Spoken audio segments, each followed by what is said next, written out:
here we are with Ecclesiastes. This is a really, really special book. It's one of those, if you've read the introduction, then you've read probably more than I intend to say from the introduction. It's one of those books that has divided people for a long, long time. Some people love it, some people hate it, and there's a lot of people in the middle. One of my very favorite quotes is at the bottom of that first page where Delitzsch is commenting on someone else of his time trying to describe the book. He said Ecclesiastes had as many contradictions as verses, and leads into extreme licentiousness. And I just love Delitzsch's response. If you've read it like this, you obviously haven't read it with intelligence, which is just a zinger.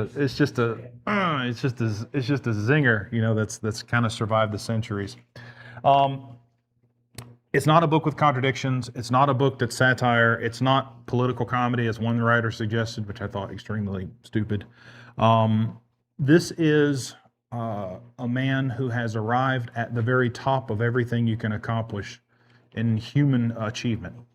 He is at the height of wealth. He is at the height of wisdom. He is at the height of access of anything. If there's anything Koheleth wanted to do, he could do it.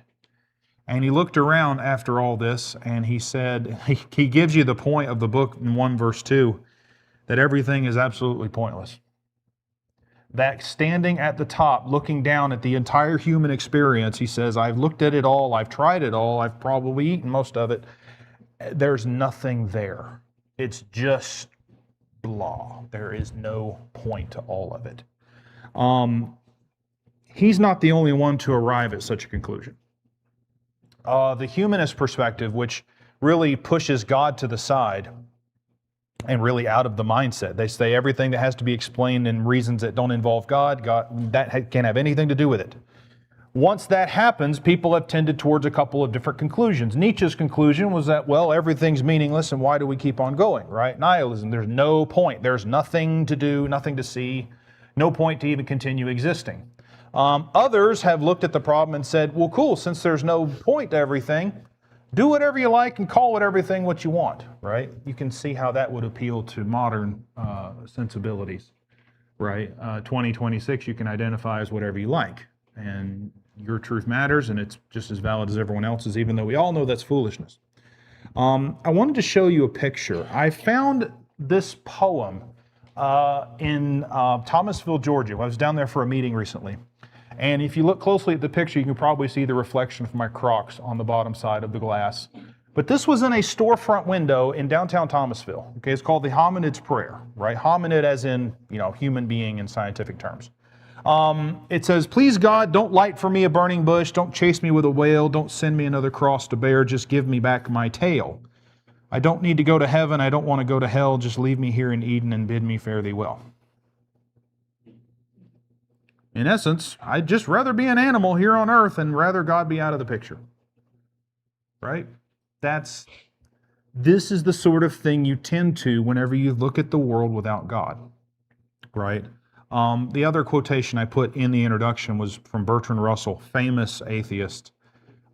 He said, why should you suppose I think it foolish to see, or to wish to see the people one is fond of? What else is there to make life tolerable? It's like the only thing in life worth doing is going and seeing the people that you like.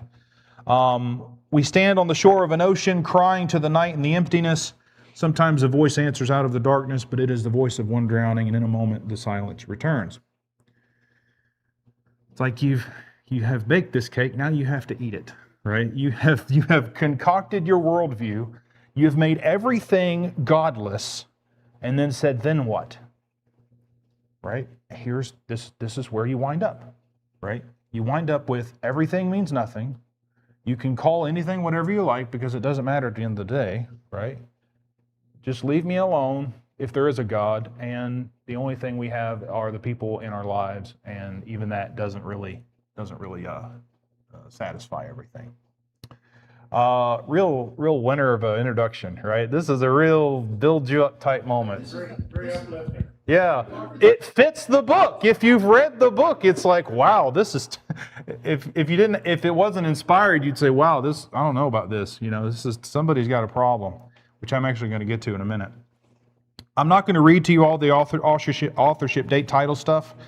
The big long summary of it is the book never identifies its author as anything other than Koheleth, right? Koheleth is just a Hebrew word.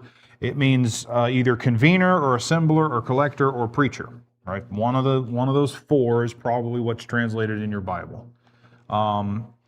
It doesn't really translate to anything other than that. The book was written by that person in 1 and verse 1. That person is probably Solomon. Okay, the strongest evidence of all is that this points directly to Solomon. 1 in verse 1, the words of the preacher, the son of David, king in Jerusalem. There was one of those, right? It was Solomon. There are other identifying marks in the book. He describes himself in 1 and verse 12 as being king over Israel in Jerusalem. He describes himself in verse 16 as having great experience of wisdom and knowledge. Chapter 2 basically says he had everything he ever wanted, just like Solomon did, and you could go on, right? The strongest evidence is that it is Solomon. Up until the 19th century, even the church fathers, all the historians, they were all convinced it was Solomon. And then people like Delitzsch and others decided, no, we don't like that answer. It has to be something else, and they started muddying the water, right? Before the 18th century, or 19th century, everyone knew it was Solomon. And then, well, now we don't want that anymore. Who else would really fit this description? That's probably the best argument. The fact that God, he asked for wisdom. Right. God gave him that, and he attracted so many people because of that wisdom. It wasn't what he had. He was very wealthy, and then whatever they wanted to know about something, he had it. Right. And you gotta remember, this came from a period of biblical criticism when all the German scholars, even the late 1800s, they were basically turning everything traditional about the scriptures upside down. Challenging all of it. Oh, that wasn't, saying that you got it wrong. They're different authors. This couldn't have been written by Moses, and et cetera, et cetera. And frankly, the majority of what their position over time, their positions are not fair. No. They took the Bible, in essence, if the Bible were a bucket of nails, they dumped it out on the ground and said, okay, we're going to pick them all up now. You're going to miss a few, right? You're going to miss some things. You're going to get some things wrong when you do that, when you just say everything has to be challenged, right? And I think this is one of them. During the class, I will refer to the author as Koheleth simply because that's what the book does. I figured if Solomon, by inspiration, felt the need to put his name in there, he would have, all right? But he chooses not to. There are a couple of arguments for that. I put one of them in the book. It could be that the end of Solomon's life, everything was not exactly hunky-dory, right? He was in trouble with God. He had multiple wives. He was involved in idol worship. Maybe there's a thought that if he calls the book by his own name, then it actually would detract from it. I don't know. That's all speculation. If Solomon wrote it, then that puts it in the 900s BC. Of course, that's just after David. If it's not, we don't really have a good way to do that. The Jews called the book, according to the first word of the book, Koheleth, right? That's what they did. They called Genesis in the beginning, or the word for that, because that's the first word or the first phrase. Ecclesiastes, it sounds a lot like your Greek word ecclesia, and that's on purpose, right? Ecclesia is a what? It's an assembly, it's a congregation, right? Well, you can assemble different people, or you can assemble ideas or thoughts or things like that. So it kind of works, right, that the book's called Ecclesiastes. Preacher was preaching to the assembly. Yeah. Or it's more along the lines of, here are the things the preacher collected. He's like, I'm bringing my collection to share this with you, right? So that's the idea. I've collected a lot of things. I'm now going to tell you them, that sort of idea. All right. I want to read it. All right. So this is the first 18 verses. Let's do volunteers. So 1 to 6 for the first section, and then when we get to the next one, we'll just, if you raise your hand, I'll show you which next part to read. So you'll have verses 1 through 6. Yep, go ahead. The words of the preacher, the son of David, king of Jerusalem, vanity of vanities, says the preacher, vanity of vanities, all is vanity. What advantage does man have in all his work, which he does under the sun? A generation goes and a generation comes, but the earth remains forever.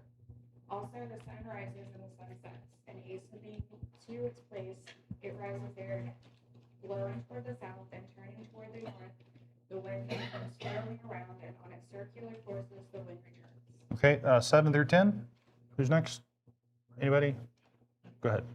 And then Corey, you'll get the next one. 7 through 10, please. All streams run to the sea, but the sea is not full. To the place where the streams flow, there they flow again. All things are Oh, I full of missed one. weariness, a man cannot utter it. The eye is not satisfied with seeing, nor the ear filled with hearing. What has been is what will be, and what has been done is what will be done. There is nothing new under the sun. If there is a thing of which it is said, see, this is new, it has been already in the ages before us. Okay, 11 to 15, Corey. There is no remembrance of earlier things, and also the latter things which will occur, there will be for them no remembrance among those who will come still later. I, the preacher, have been a king over Israel and Jerusalem. I set my mind to seek and explore by wisdom concerning all that is been done under heaven. It's a grievous task which God has given the sons of men to be afflicted. I have seen all the works which have been done under the sun. Behold, all is vanity and striving after the wind. What is crooked cannot be straightened. What is lacking cannot be counted. Okay, 16 through 18. Bob, go ahead. I said in my heart, I have acquired great wisdom, surpassing all who were over Jerusalem before me. And my heart has great experience of wisdom and knowledge. And I applied my heart to know wisdom and to know madness and folly. I perceive that this also is but a striving after wind. For in such wisdom is much vexation, and he who increases knowledge increases sorrow. All right. I put this in the notes, but this is like the 2 to 11 is like the saddest poem of all time, right? The whole poem is everything's cyclical and nothing counts and nothing survives, right? I mean, especially the last section, right? From 9 down to 11. What has been is what will be. What has been done is what will be done. There's nothing new. Is there a thing of which it said, see, it's new. It's been already. There's no remembrance of former things, nor will there be any remembrance of later things yet to be among those who come after. I put it down there in about the middle of the page. We don't last, we don't come back, we don't see anything novel. We're not the first, we won't be the last, and none of us will last even in memory. Wonderful, you know. This is the most stark, black and white view of the world, right? That you're going to see in the text. I wanted to hear what you thought about it first, right? Before I kind of go into a couple of things. What did you think about the first section? Kind of studying it, maybe again. What struck you? Bob? It's kind of ironic, because he says nothing old is new is old, and so on and so forth. But then, just as Mark was pointing out, all these fellows come in and they've got these new divine revelations of all this stuff, reinterpret. It's just ironic. I just think it's like, well, we don't agree with him. We got a new revelation, and you need to listen to us. Yeah. I figured it out. Even the idea of saying, well, everyone else has been wrong, I've got it right. No, probably not, you know. What do you think? This is stupid. The first thing No, rarely, but go ahead. that comes to my mind, you know, that nothing's new under the sun, Mm-hmm. and yet you see that grandchild at Christmas time, first time seeing trees and lawn. So, you know, younger people have a new perspective. They haven't seen it before. Mm-hmm. So in that sense, you know, there's a difference because for that person, as they go through life, they're seeing things and, you know, and they enjoy doing things. The older you get, the more you just want to stay at home. You know? I mean, so, Well, and to the little child. there's a perspective of a person's age and where they're at in life about nothing new under the sun. Because for them, it's the same thing we've seen and we've dealt with. They won't listen to us, but, you know, so from that perspective, it's kind of new. Yeah. For them. That's what comes to my mind. Yeah, novelty is a mirage, and it goes away eventually, right? But I see a way, yeah. Was it, and I don't remember, it was Plato or Socrates who said, Oh, the don't end of ask me. life not worth living is the unexamined life. This is where you get if you do examine your life. If you reach that point in your life when you have to stop and say, why does it all matter? Mm-hmm. Why am I here? What is it all about? This is where you get to. Because if you're honest with yourself, it doesn't matter what you do. It doesn't seem to matter whether you get the degree or whether you live this life or live that life. In the end, you die, and in 3 or 4 generations, they've forgotten about you. Yeah. Yeah. So you mentioned the perspective, right? When you look at it from a certain perspective, what perspective is Koheleth using? He's going to use it the whole book until you get to the very end. Mike, did you have a thought or something else? I was going to say the perspective is I'm looking at life under the sun. We're not talking about heaven. Mm-hmm. We're not talking about whether there's a God or isn't a God. If there's not a God, all we've got left is just life under the sun. Yep. And that's the perspective that he's playing out for us in this book. Yeah, Koheleth didn't climb Everest, by the way. This is someone else. He didn't have compressed oxygen back in 900 BC, but and nor would he be able to take a picture of it. But you're exactly right. The perspective on this book is I'm standing at the absolute peak of everything we know and everything we have, and I'm looking down, right? The perspective of under the sun. So that's why it's going to seem, and it is extremely hopeless, and nothing matters, and no one cares in a few generations, because of the perspective he's forcing us all to look down from, right? That's why I put kind of early in the introduction, it's easy for us to go, yeah, but God, yeah, but Jesus. That is the answer, and I agree with you. We need to sit and wrestle with the question, though, because not everybody has that answer, right? And we need to be able to lead people from here towards God and Jesus. And part of knowing that is part of appreciating a solution is understanding the depth of the problem, right? No one cares that 4 is a solution to 2 plus 2 because it's meaningless. But there are other problems that are bigger, deeper, more difficult that the answer would mean quite a bit. And this is one of them, right? What is the problem is life without God. We need to weigh that before we just move on to the answer. All right. Under the sun. Everybody just raise your hand. Go ahead. Under the sun is got another corresponding phrase, under heaven. Yes. And those two sort of sum up the perspective. He uses both. I think under the sun is more common, if I remember right. But who else was up? Rita? The first thing I wrote down is every generation is looking for the same thing. And go back to, was it the Athenians, who they lived to hear some new thing. Yes. And the way those things look changes Mm-hmm. generation to generation, and certainly, centuries into the millennium. But basically, it boils down to the same things. And it's always been that way, and according to the author, it's always going to be that way. Yeah. Yep. This is how the world works. Go ahead. One of the things, I don't find it to be depressing, but one of the things I look at, people learn different ways. Some people, you can be told something and you learn, other people have to experience it. Mm-hmm. This is us being told, hey, this is the way it's done, you want to try it, it's not necessarily simple. Yeah. It might be frustrating, sad. It's starting with the idea of, okay, if we just rule God out of all things, let's just see if there's any meaning in life, anywhere. And I'm going to go through all the permutations that make sense and think of, and see what happens. That's how the early bit goes. Mark, and then Corey, did you have a thought? I saw a wave. You'll go next. Go ahead. The interesting part to me about this, if you think about it, looking at the book, is that very few people are qualified to write the book. Because to pursue the question means that you had to have power and wealth.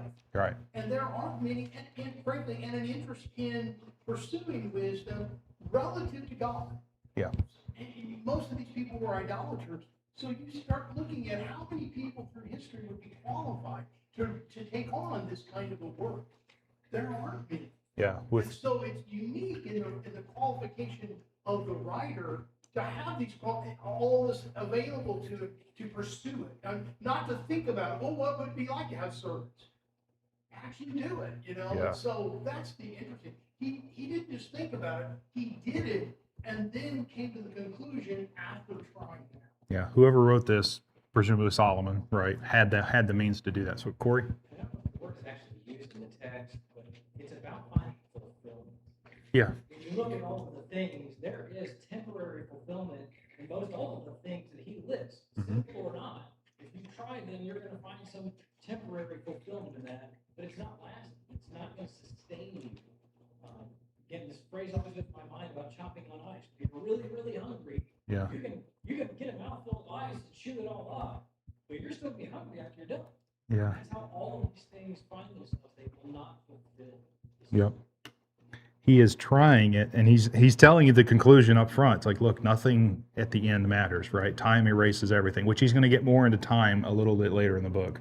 One more, and then we got to press on. God, this reminded me of when we see someone who, to our eyes, looks like they have it all, and then they commit suicide or something. Mm-hmm. And we can't understand it because it looks like they had everything. What more could they have wanted? And somehow it wasn't enough. Yep. All those things didn't erase that big black hole where God should be. And you go, well, what does it matter about that? Speaking of meaningless, all right, the root word, the word for vanity, I don't know what it's translated in all of your Bibles. Vanity is, I think, the most common. It's the Hebrew word havel. It's used 6 times in this chapter. What does it mean? When you looked it up, what does havel or hebel mean? Right? What'd you come up with? Mine says futile. Futility, or just something that's futile. All right, what else? Mine says meaningless. Meaningless, okay. What else? Worthless. Worthless, right? David? Yes, the meaning is transitory or unsatisfactory. Right. So just, To nothing that you can actually grab. yeah, there's nothing tangible, right? Did any of you see the word breath anywhere? Just the word breath? Just like, you can feel it. You maybe even can see it in cold weather. Yeah, it's like breathing vapor on a cold day, right? You can see it. It has some form, substance, and then immediately it's just gone, right? You grab for it, it's intangible. You can't experience it that way. It's an incredibly important word to this book. Half of all of the times it's used in the Old Testament are in these 12 chapters, right? It is concentrated here. And that tells us something about what Ecclesiastes is trying to do. He is addressing this problem of when you look down at everything under the sun, everything is water vapor, it's breath, it's nothing, it's meaningless. It all just goes away given enough time, right? What's the solution to that? That's going to be the theme of our book. It's connected to 2 other things. So often it's used to describe idols in the Old Testament, right? How worthwhile, how meaningful is an idol? 0, none. It's a carved statue of some sort, right? And it represents some deity that doesn't exist. It's absolutely meaningless to bow down before this thing. And so it carried with that idea from the word breath or hevel, right, of just meaning nothing. Interestingly, it's also the name for Abel, the second child of Adam and Eve, right? Which kind of fits the story, right? Because they're both born and then something happens to Abel and he turns into nothing. He's killed, right? It's as if he had become meaningless. That's not ultimately true, but maybe there's an etymological link there. Normally it's translated vanity, sometimes the word breath, but usually things like worthlessness or nothing or emptiness. Absolutely nothing. Okay, we talked about this one too. What was meant by the phrase under the sun or under heaven? That's an important word or phrase for this book. We talked about that a minute ago. It means what? Yeah, looking at the world from a top-down perspective and not looking up at God, right? So we're not standing at ground level looking up at the stars, like Lincoln said we should do. We're standing at the top of the mountain looking down and forcing ourselves to only consider life in that box. Right? That's the box that the secular humanists want us to look in. That's the box that the evolutionists want us to look in, right? Just God can't be part of the picture. We have to consider it without that. It's an incredibly relevant book just for that conversation. Okay, third one. I'm going to ask you these sorts of questions and I'm not going to apologize because I want you to think. The Kohelet says that he has great wisdom and great experience of wisdom and knowledge. Why is he seeking for more? Because he says he is, right? He says, I have this, and I'm looking for more. Why? Because wisdom's not enough. Interesting. Why isn't wisdom enough? Because you're going to constantly want more, so it's not going to end in vanity. Right? So there's no end point There's no to the hunt for wisdom? Right? Just like money, riches, anything else that you're seeking. Yep. You will spend the rest of your life accumulating wisdom, and you will be forced to stop at death. What have you? And when you die, what happens to all of your great wisdom? It goes with you. So there's that. There's another thing in the chapter, though, that Kohelet says is produced by the hunt for wisdom. Taxation. With much wisdom there is taxation. Yeah. He says that. And so in a way, he's living that out here, if you will. He's vexing himself by using his wisdom and taking it where it leads. Yes. So in addition to the hunt for ultimate, or the end of wisdom is like trying to watch all the videos on YouTube, which is a stupid thing to try, but it's physically and humanly impossible at this point, right? It is impossible to see everything on that site in a lifetime. So not only is the hunt for wisdom useless, but the more of it you accumulate, two things happen in verse 18. Vexation or grief is the other word that's used there, right? And then sorrow. So not only are you on a meaningless hunt, but the more of it you find, the worse it is, the worse you feel about it. Right. The more you find out, the more it troubles you, right? He's going to pursue that as one of his ends. Okay. The people reading this for the first time, so that we got to have this conversation too. If it's Solomon, then you're thinking about the Israelites, 900 BC roughly, or a little bit later when it would have been recorded. So they've had this book for a while. What would the people who read this initially have done with it? Right? How does this help so far? This question it gets interesting the more you move through the book, because this is one of those where you have to read the whole argument and then make a decision, right? So we're kind of right in those initial stages. But just among the things that we've seen in chapter 1, what would they have done with this? Or maybe how would they have responded to it? I think it's a good question to ask. Because that's going to help us know what we ought to do with it, right? What do you think? I think it would lead you to understand there has to be something greater, Okay. okay, like God. Yep. Just as Chris was saying, you can look for wisdom all your life, and you're on a treadmill, Mm-hmm. and you never, ever end. But if we know there is a greater being, a sentient being that created things and controls things, and so on and so forth, hopefully it would open your eyes. There must be something greater. Right. It's going to build in the reader a really strong dissatisfaction right off the bat, right?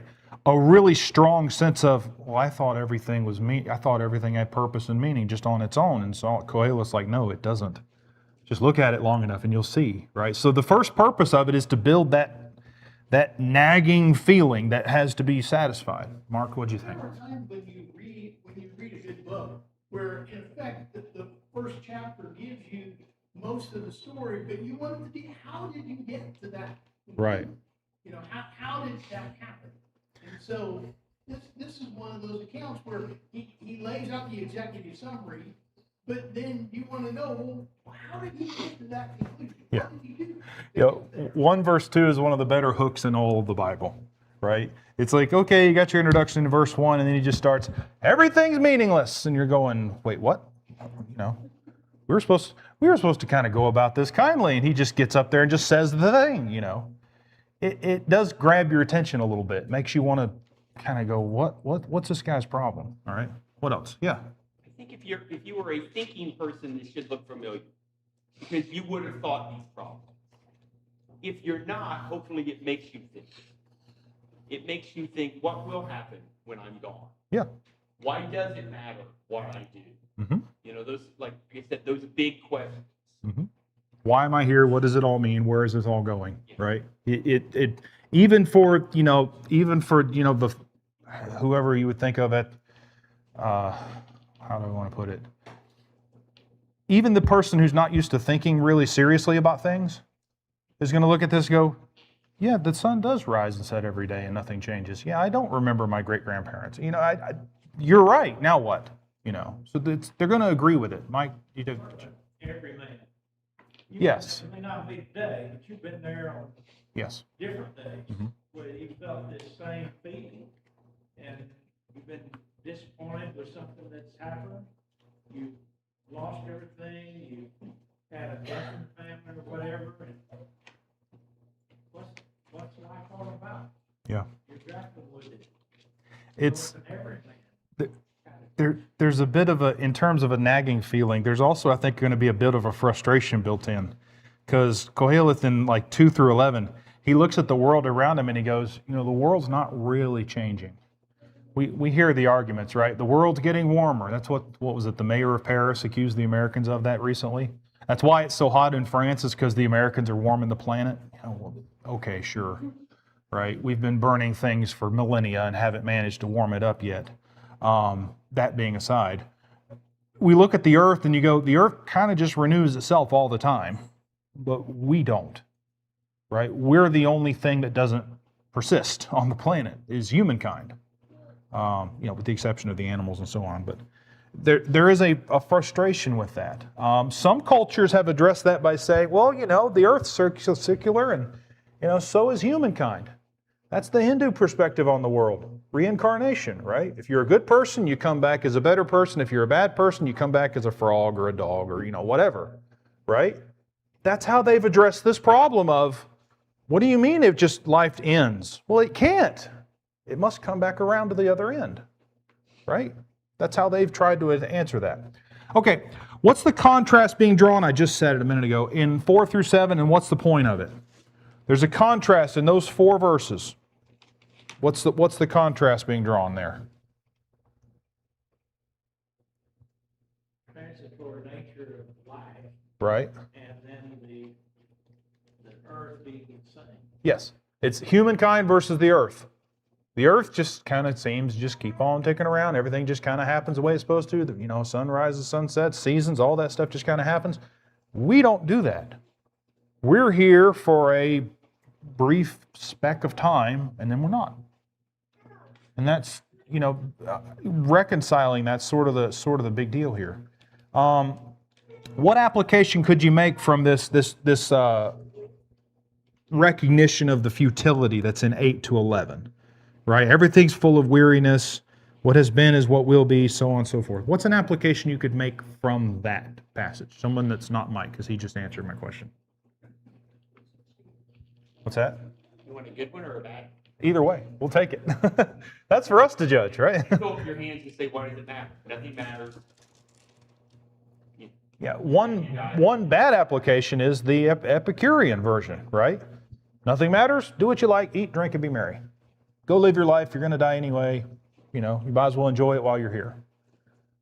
We look at that and we think, well, how meaningless and how stupid. If you've removed God from the picture, it's not meaningless and stupid. That's what you're left with, right? That under the sun view of things, that makes sense. It's incredibly foolish, but again, you've taken God out of the picture. Other things you could do with those 3 or 4 verses, right? What applications would you make from that? We had an earlier one. Bob, you mentioned the idea of something coming around. It was Julian. That something looks new to a little kid, right? This is the greatest thing ever. And in 20 years, they don't remember what it was. Right? You can only receive so many things before you're like, okay, I'm tired of presents. You can only eat so many bowls of Fruity Pebbles before you decide, okay, I'm sick of Fruity Pebbles. Believe it or not, there is a line, and I hit it, okay? There's a point where it doesn't matter what the experience or what the possession is, you will reach a point where you say, this no longer means anything.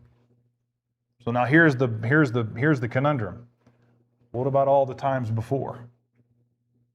Did the first time you ate Fruity Pebbles mean anything? If not, why not? Or if so, why? You start really looking at it and you're going, wow, everything I've ever done is worthless. You start feeling that need for an answer. And that's what the first chapter does. It really forces you to, it makes you ask those kind of questions you think about at funeral homes and in those sorts of occasions, those serious, heavy questions. Why am I here? Why does it matter? That sort of thing. David? I like verse 11 a lot when he starts talking about that those who come after you want into the point kind of the contrast in verse 4 through 7. I mean, the whole book is kind of a condensing of the Bible in one book. Yeah. I mean, this isn't the question, what is man's purpose? Mm-hmm. So the search for what that is, and then here in verse 11, I feel like the readers can maybe take away what will, I mean, like you said earlier, he gives kind of the whole story, except the punchline. Yeah. Here at the beginning. And so what's the end progress of that we can see in people today is legacy. But if I'm impermanent and won't survive, my memory, my effect on the world, my insert whatever here can. But then for a time, we have the great historical figures that we remember in the history of America Mm-hmm. in front of my mind at the 250th. But I mean, there was a time at which scholars claimed that King David of Israel had never existed. Right. He's one of the greatest men to have ever lived, and the effect that he had on the world. Legacy also won't survive, so there's got to be some other purpose to find. Yeah. Given enough time, even people like David get erased. Well, if it weren't for Scripture and its record, right? I know I've done a little bit of digging genealogical wise, and I think Dad's side of the family, we're only able to go back to the 1800s, and then all the records are gone. Right? Maya's side of the family had more success. We can actually go to the 1400s on that side, and one of those branches. But that's it. You think about America 250, right? America has existed for just over 10% of world history since Jesus was born. Perspective matters, right? When you zoom out far enough, perspective matters a great deal. I only need another hour. Okay, here's the softball. Does Kohelet's conclusion that the search for wisdom only brings more pain, does that mean learning is useless? No. Why not? Why would he be writing a book? Correct. Because he's writing a book to educate us, right? So there's some benefit to it. But even learning and education in the search for wisdom without God, is meaningless, right? Even that approach is meaningless. Okay, Solomon wrote in Proverbs 3, verse 13, "Blessed is the one who finds wisdom."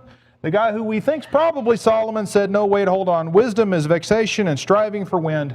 Who is right? Yes, good answer. They're both right. It depends on the conversation you're having, right? Proverbs doesn't assume a life under the sun perspective. Proverbs assumes the existence of God and advocates for it. Ecclesiastes doesn't start that way, right? So this is one of those moments where people go, "Hey, look, the Bible can't even agree with itself," and you go, "Well, you didn't read it," right? That's how we know. One more thing. I was just going to say, this is ever learning and never able to come to the knowledge of the truth. There it is. Okay, applications for us. We're not going to do a lot of these. We'll do more as we go forward. How does Jesus help us answer the really nagging nothingness feeling in this chapter, right? How does he help us with the answer to that? And I included Mark 8 and beginning of verse 34 as sort of a place to land and start thinking about that. How does knowing of Jesus and his gospel help us with beginning to solve this problem that Ecclesiastes introduces? There's more. It's not just, because at Ecclesiastes 1, you say none of this matters. But there's something beyond that does. Yes. And Jesus begins to explain what that is, right? He's the exit from the cycle. Yes. Jesus, he reintroduces to humankind their purpose. Reintroduces it, not establishes it, because it's always been there, right? Man is a creation of God to serve and worship in his image. But Jesus reintroduces that answer to the world. You see, the ultimate meaning of everything is to take up a cross and follow him, right? Do as he says, be a servant again. Yeah. Yeah, I mean, to the base question of what are we to take away from this section, the best way I can think to summarize this is keep reading. Yeah. Like, you should sit in and feel the pain, and that should compel you to keep going. Yeah. Because, again, why why would, if there was no point to wisdom and learning, why are there so many chapters after this verse? Exactly. Yep. He gives you the problem, and then you realize, wait, he's not done talking yet. I'm going to hear him out. Okay. Who is ultimately to blame for this feeling of hopelessness that Koheleth is describing? Whose fault is it that we feel this way? It's ours. Why? Well, what mistake did we make that introduced this unbreakable problem? Well, even prior to sin. Yeah. We refuse to serve, recognize, and honor God, right? When we remove God from the equation, when you take God away from the creature made in His image to serve Him and worship Him, this is what you get, right? You get a computer without a program that doesn't know what to do and just spins its wheels until eventually it burns up. This is all we have, right? So ultimately the issue is ours, right? And Romans 1 describes what happened when mankind turned away from God. God gave them up. He says, you want to have this? Okay, here, have it. Run with it. And Ecclesiastes is the record of somebody running as far on the chain as they can and getting yanked at the end and going, oh, there's really nothing here, right? So those two things tie together. If one's perspective is under the sun, what's the value and purpose of human life? It's meaningless purposelessness, right? Why is it that a rejection of a belief in God and a rejection of the value of human life go together? Because they're one and the same. To take one, you have to take the other, right? Without that, there's no meaning or purpose. The arguments against abortion don't hold any water with people who don't believe in God, and it's obvious why. Without God, life truly is meaningless. They've just arrived at that conclusion a little faster than everyone else. Right? Those two things go together. All right. Oh, we're out of time. Okay. Well, we did okay. We made it most of the way through. Yeah. Oh, I want to show you this. Can I hold you for like one more minute? I want to show you this. I got on the internet and I typed in the word life is meaningless and I hit enter, right? It gave me 3 pictures. It gave me a TED Talk on is life meaningless. It gave me a funny meme, right, of what is that, a unicorn? No, it's a cat, right? Life is meaningless and everything dies. And it also gave me a self-help book. But what I want to draw your attention to is what the internet has figured out. When people are typing things like this, you probably should tell them the suicide hotline. It's built in. If someone types something in that category, the search engines will go, someone's about to do something horrible. Let's give them the lifeline. Right? This is where we are. This is our world, right? And so we start to think, how is this book going to help anybody? It's going to help more people than you think. Because we're in a world where when you type something like that and everyone knows what's fixing to happen. All right. So this is a book. It's a good book to take to people. All right. We're running out of time. Lesson 2. We'll think about that not next week, but Lord willing, the week after. All right, on the 15th. Thank you, guys.